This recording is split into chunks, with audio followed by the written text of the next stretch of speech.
നമ്മുടെ ചാവക്കാട് കടപ്പുറത്തേക്കാണ് ഈ പോകുന്നത്. ഇത് ഒഴിഞ്ഞു കിടക്കുന്ന കുറച്ച് സ്റ്റാളുകളാണ് നമുക്ക് ആദ്യം കാണാൻ കഴിയുക. അതിനുശേഷമാണ് നമ്മൾ കടപ്പുറത്തേക്ക് എത്തുന്നത്. അവിടെ കുറേ മത്സ്യബന്ധന ബോട്ടുകളൊക്കെ ഇങ്ങനെ നിർത്തിയിട്ടിരിക്കുന്നത് കാണാം. ഇത് വേറൊന്നും കൊണ്ടല്ല, മഴക്കാലമായതിനെ തുടർന്ന് നല്ല കാറ്റ് കടലിലുണ്ട്. അതുകൊണ്ട് കടലിലേക്ക് ഇറങ്ങാൻ പറ്റാതിരിക്കുന്ന വഞ്ചികളാണ്.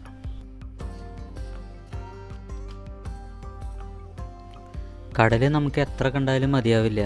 ഒരിക്കൽ തന്നെ കണ്ട കടൽ നമ്മൾ വീണ്ടും വീണ്ടും പോയി കാണുന്നുണ്ട്. അതെന്തോ ഒരു പ്രത്യേക തരം നമ്മളതിനെ പിടിച്ചു വലിക്കുന്ന ഒരു സ്വഭാവം ഈ കടലിനുണ്ട് എന്നുള്ളതാണ്. ഇവിടെ ചാവക്കാട് കടപ്പുറത്ത് വരുന്ന കൂടുതൽ കാഴ്ചക്കാരും ഗുരുവായൂർ അമ്പലത്തിലേക്ക് വരുന്നവരും കൂടിയാണ്. പ്രത്യേകിച്ച് തമിഴ്നാട്ടിൽ നിന്നുള്ള ഭക്തർ. അവർ ഗുരുവായൂർ അമ്പലത്തിലെ ദർശനം കഴിഞ്ഞിട്ടുണ്ടെങ്കിൽ പിന്നെ ചാവക്കാട് കടപ്പുറം വന്ന് കണ്ടിട്ടാണ് പോവാറുള്ളത്.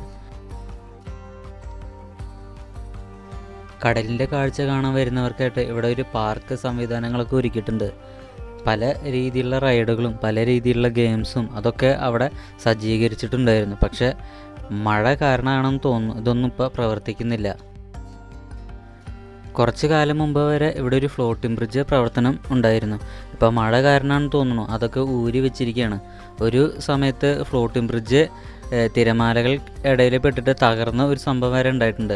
അതുമാത്രമല്ല, ചാവക്കാട് കടൽ തീരത്തുള്ള ഈ ഫ്ലോട്ടിംഗ് ബ്രിഡ്ജിലേക്ക് ചാകര വന്ന് അടിച്ചു കയറുന്നൊരു സംഭവം നമ്മുടെ സോഷ്യൽ മീഡിയയിൽ വൈറലായിരുന്നു. ഇതാണ് ഫ്ലോട്ടിംഗ് ബ്രിഡ്ജ്, കരയ്ക്ക് കയറ്റി വെച്ചിരിക്കുന്ന ഫ്ലോട്ടിംഗ് ബ്രിഡ്ജാണ്. ഇതെല്ലാം യോജിപ്പിച്ചിട്ടാണ് കടലിൽ അങ്ങനെ ഒരു ഫ്ലോട്ടിംഗ് ബ്രിഡ്ജ് ഉണ്ടാക്കുകയും ആൾക്കാർക്ക് അതിൻ്റെ ഉള്ളിലേക്ക് കടന്നു പോകാനുള്ള സംവിധാനം ഒരുക്കുന്നതും.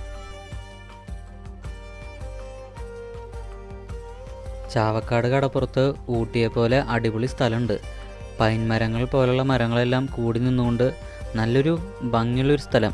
അതിൻ്റെ ഉള്ളിൽ കൂടെ നടക്കാൻ തന്നെ നല്ലൊരു രസമാണ്. പ്രത്യേകിച്ച് സിംഗിളായവർക്ക് പ്രത്യേകിച്ച് രസമൊന്നും ഉണ്ടാവില്ല, പക്ഷേ കപ്പിളായി പോകുന്നവർക്ക് നല്ലൊരു രസമാണ്. നല്ലൊരു വൈബുള്ള സ്ഥലമാണ് കേട്ടോ. നല്ല കാറ്റുണ്ട്, ഉപ്പുകാറ്റാണ് വരുന്നത് മുഴുവനും.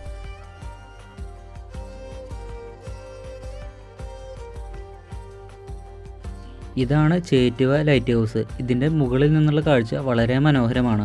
ഞാനൊരിക്കൽ ഇതിൻ്റെ മീതെ കയറി നിന്നിട്ട് ഒരു വ്ളോഗൊക്കെ എടുത്തിട്ടുണ്ട്. അതിൻ്റെ ഒരു ലിങ്ക് ഞാനിപ്പോൾ കൊടുക്കാം.